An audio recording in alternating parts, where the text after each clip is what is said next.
Ya estamos acá con nuestro querido doctor José Antonio Carrascosa, más conocido en el ámbito educativo como Pepe.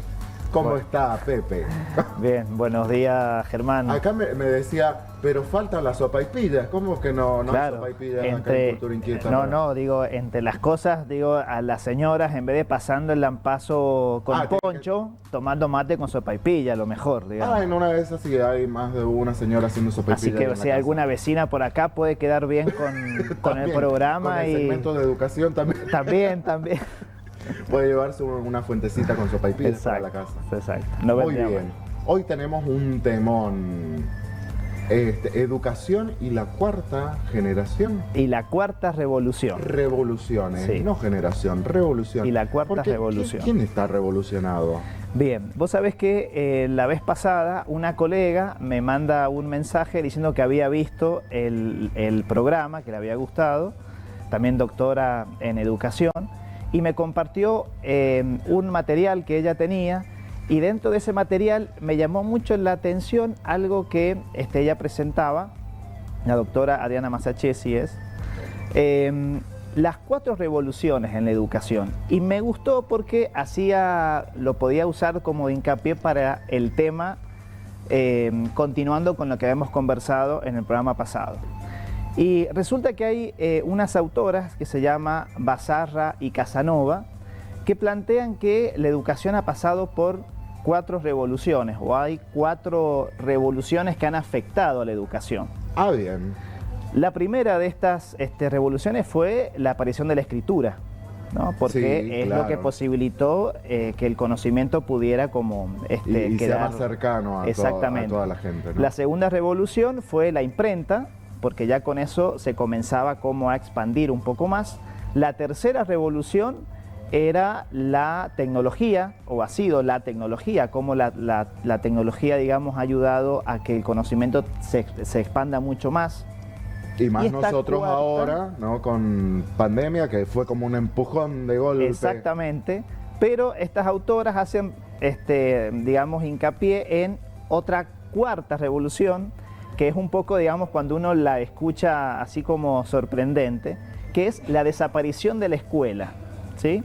No. Ahora bien, claro. Qué revolucionario eso, ¿eh? Claro, pero ¿en qué sentido lo dice? Atento a la y gente acá del quiero Ministerio hacer, de Educación.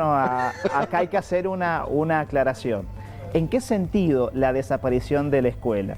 En un sentido, digamos, de la escuela tradicional, podríamos decir, claro. O cómo la escuela surgió o la habíamos conocido nosotros antes. ¿Y por qué hay como una cierta, digamos, desaparición del papel tradicional de la escuela y del docente? Porque el conocimiento ya está presente ya en otros ámbitos y no solo la escuela. La escuela, la biblioteca de la escuela, no son los centros de conocimiento, sino que el conocimiento ya está en todos lados. Internet y las tecnologías, estas revoluciones anteriores también han ayudado a que se expanda. Entonces, el papel ¿cómo cambió, ¿no? Porque antes el conocimiento era, bueno, lo sigue siendo, ¿no? Poder. Y estaba solamente para ciertos grupos de personas. Exactamente. Hoy por hoy, todo abierto al conocimiento.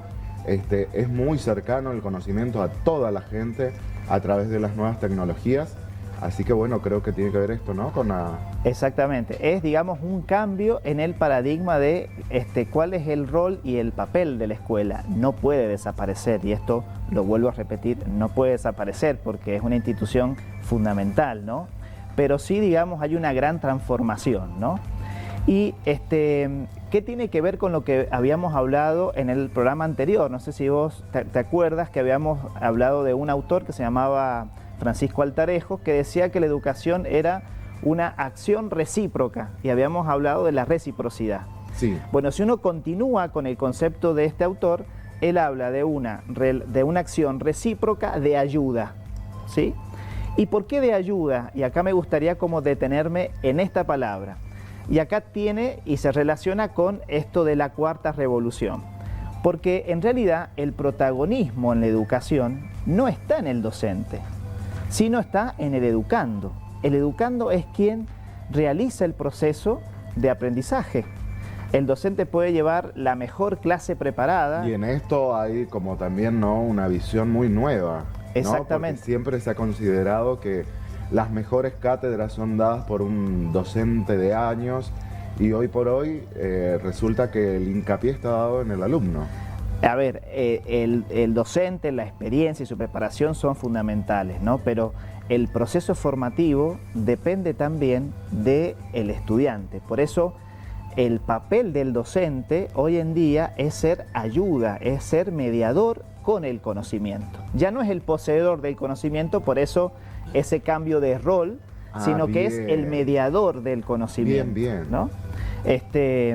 Hay otra autora muy interesante también, se llama Rebeca Anijovic, porque la gran pregunta es, bueno, ¿cómo hacemos que el estudiante sea protagonista del aprendizaje? Y más en el aula, en donde si tenemos un grupo de 25, 30 estudiantes, no todos aprenden de la misma manera, al mismo tiempo, y tienen las mismas capacidades para poder aprender. Algunos tienen más capacidades artísticas, otras más teóricas, otras más prácticas. Entonces, esta autora plantea una estrategia muy interesante que se llama tatetí. Ah, bien. Sí. Bueno, conocés que el tatetí se juega, ¿no es cierto?, llenando tres cuadros, ¿no es cierto? Bueno, ella utiliza esta forma, digamos, o esta estructura para la enseñanza. ¿Y cuál es el planteo que ella hace? Ella plantea que en cada cuadro del tatetí se puede plantear una actividad y esa actividad está como orientada hacia una capacidad específica. Por ejemplo, un cuadro está orientada hacia una actividad de aprendizaje que tenga que ver con lo artístico, otro con lo tecnológico, otro con lo teórico, otro con lo físico, otro con...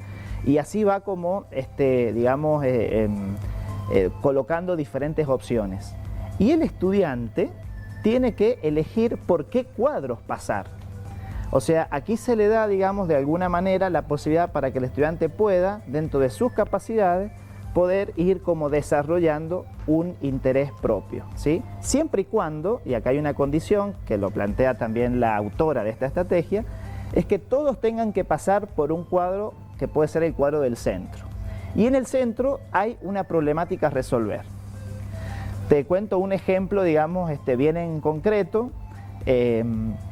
Yo lo pude aplicar, por ejemplo, con unos alumnos de historia, ¿sí? Bien. En el ámbito de la historia, los chicos habían elegido un poco hablar sobre la historia de la iglesia en San Juan, sobre todo porque el terremoto borró, digamos, el registro, digamos, de los edificios, de los lugares históricos, etcétera.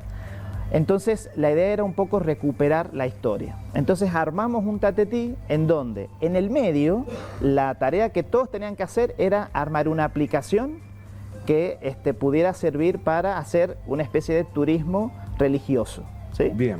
Y en los diferentes cuadros fuimos colocando. En un cuadro tenían que hacer un mapa, por ejemplo, con los lugares en donde estaban ubicados los templos antiguos. En otro lugar había que hacer una síntesis de la creación o de cómo surgió la iglesia aquí en San Juan, y así con diferentes tareas. La experiencia fue que los estudiantes se engancharon muchísimo.